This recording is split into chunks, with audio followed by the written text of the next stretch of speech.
Ready. আমি শ্রী বিশ্বনাথ, আমি junior Shri Biswanath. আমরা দুজনে উপস্থিত হয়েছি আপনাদের সামনে একটা বিশেষ মুহূর্ত আপনাদের সাথে শেয়ার করব বলে। আমরা মাত্র কদিন আগে ঘুরে এলাম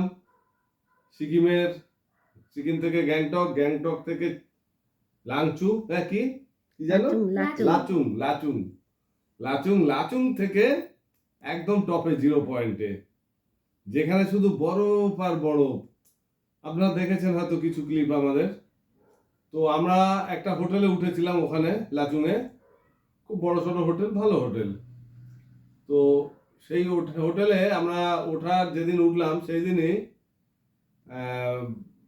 মানে পরের দিন আমরা গেছিলাম, পরের দিন না, 0 পয়েন্টে গেলাম। অনেকটা ওখান থেকে আরো অনেকটা উপরে উঠতে হয়, প্রায় 18,000 ফিটের উপরে টোটাল, আর কি টোটাল বলছি। তো সেখানে অনেকেই গেছিল, অনেকে অসুস্থ হয়েছে, অক্সিজেন ব্যবহার করতে হয়েছে, কর্পূর ব্যবহার করেছে।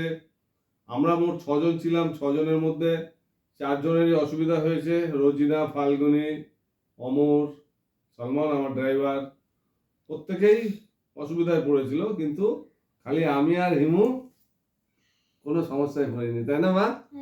আমরা দুজন একেবারে মস্তিতে ছিলাম, আপনারা দেখেছেন কিছু কিছু রিলসে। তো সেখানে অনেকে অসুস্থ হয়ে পড়েছিল, তাদেরকে ধরে ধরে গাড়িতে নিয়ে শোয়াতে হয়েছে। আর একজন মহিলা বারাসাত কলকাতা থেকে একটা টিম গেছিল 10 জনের, তাদের মধ্যে একজন কিন্তু মারা গেছেন খুব দুর্ভাগ্যজনকভাবে। মানে তার শ্বাস প্রশ্বাসে এত প্রবলেম হয়ে গেল যে ওখানে সেনা হসপিটাল ছিল, মানে ছোটোখাটো, ওখানে কোনো সুব্যবস্থা নেই, কিন্তু মানে ডাক্তারখানা, ওষুধ কিচ্ছু নেই। একটা মিলিটারিদের হসপিটাল ছিল ছোটোখাটো, সেখানে নিয়ে যাওয়া হয়েছিল, কিন্তু শেষ রক্ষা হয়নি, হোটেল থেকেই মারা গেছে, মৃত অবস্থাতেই তাকে নিয়ে যাওয়া হয়েছিল। তো পরের দিন আমরা খুব একটা অসুস্থতে পড়লাম, ডিটেন হয়ে গেল যে সব যারা এখানে আমরা উঠেছি হোটেলে সবাইকে প্রশ্ন করা হবে, জিজ্ঞাসাবাদ করা হবে, যেটা হয়ে থাকে। পরের দিন আমরা ভোরবেলা আবার বেরিয়ে আসবো বলে সে বেরোতে পারছি না, আর হিমু তো খালি ঝামেলা করছে, চলো শিগগিরি চলো। আর একটা কথা বলতেই হয়, ওখানে কিন্তু সত্যি শ্বাস প্রশ্বাসের প্রবলেম হচ্ছিল, যারা একটু অসুবিধায় ছিল তাদের দেখেছি তারা নিচে নামার জন্যে একেবারে অতিষ্ঠ করে তুলছিল নিচে নামবে বলে। ঠান্ডাও সেরকম, হোটেলের চতুর্দিকে নালা টালাগুলো বরফ হয়ে যাচ্ছে।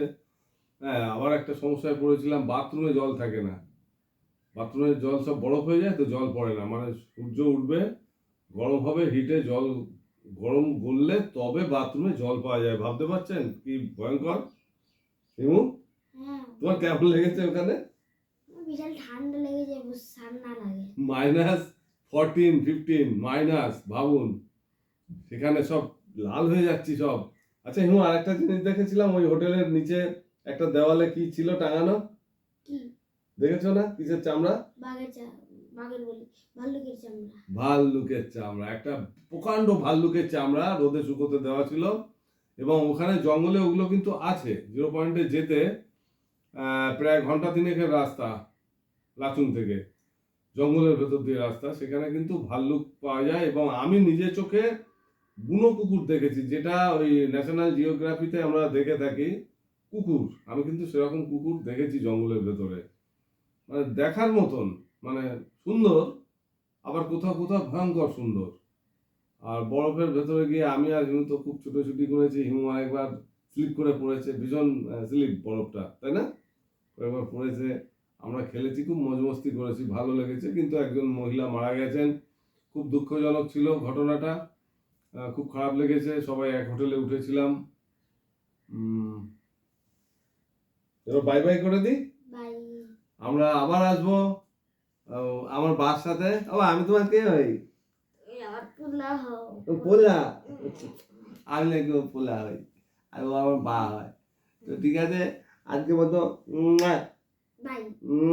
Bye bye, bye bye, tata, আবার যেন দেখা পাই।